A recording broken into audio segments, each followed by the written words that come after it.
Hi there, I'm Junaid Ahmed Fazli. I'm recording this video for the demonstration of second exercise in Unix and Linux lab. The exercise is to practice conditional statements in Unix shell scripting.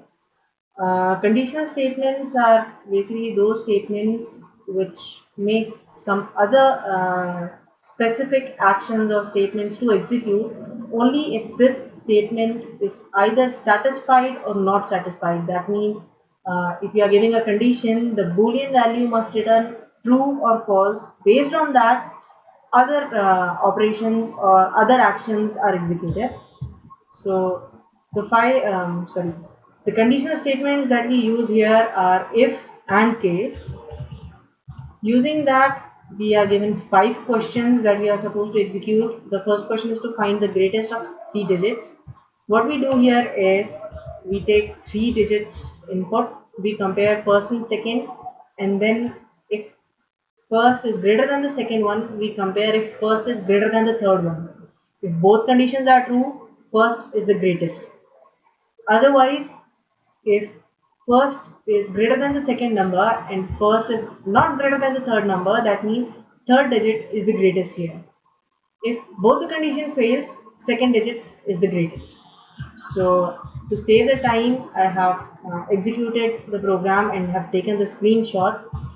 So here, this is our program. We read 3 numbers. Now we check using if A is greater than B, then if A is greater than C, then A is the greatest number, else C is the greatest number. We close our if. This else belongs to this if. Now if A is not greater than B, B is the greatest number.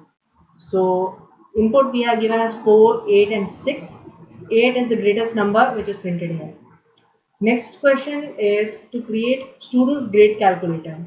So we take the marks of the student as input, and based on the condition that if marks are greater than 90, grade is O, and the marks are between 80 to 90, grade is S, and so on. We have given some conditions here. Here also we are using if. So what we do is in our program we read the marks. If marks are greater than 90, grade is O.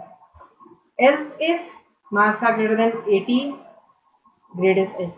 Here we have not used and marks should be less than 90, because if marks were greater than 90, here condition was satisfied. If this condition is not satisfying, that means marks are obviously lesser than 90 but greater than 80. Similarly, here marks will be lesser than 80 but greater than 70, so grade A will be executed. So here if else if ladder is used to create this program. Here input we are giving as 67, that means greater than 60, less than 70, and the grade we are getting here is B.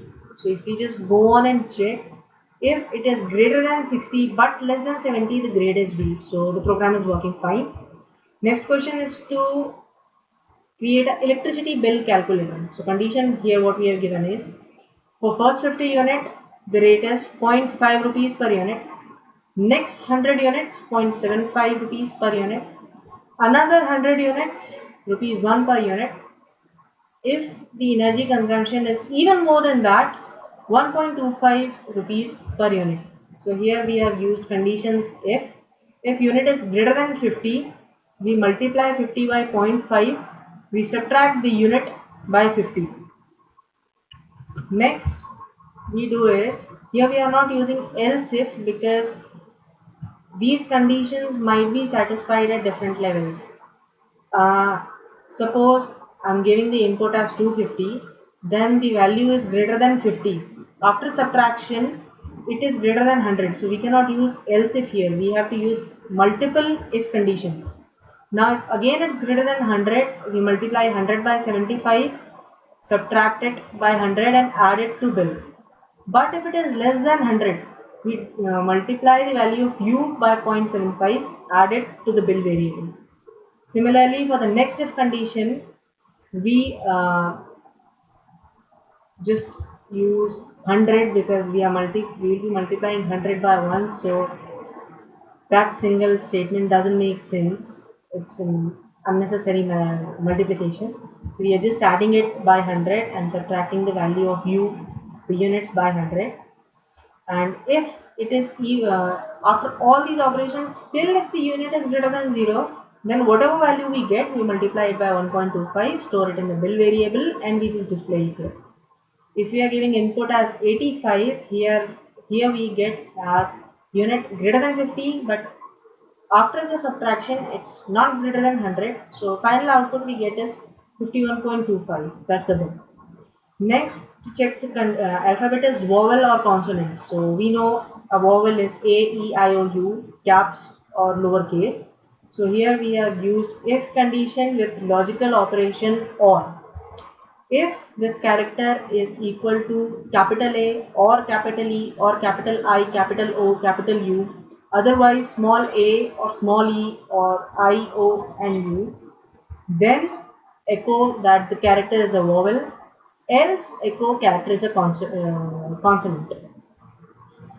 Then we give two inputs, capital A and small t. For capital A, we get character as vowel. For small t, we get character as consonant. Last question is we have been given a number. We have to check whether it's a palindrome or not. Palindrome number is whether you write the number in the given order or in the reversed order, the number is the same. For example, 1 to 1, write it 1 to 1 or in the reverse order, the number is the same. There is no difference. So we get the number, and then here we have to use a while loop, which is looping statement.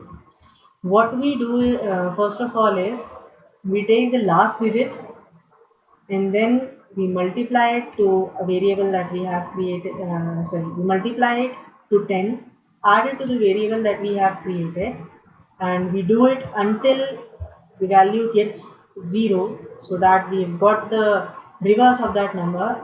Then here we are using our condition. If the original number and the reverse number are equal, it's a palindrome, otherwise it's not a palindrome. So using the if and case conditions here, we have successfully practiced and successfully executed all the programs using the conditional statements. Thank you.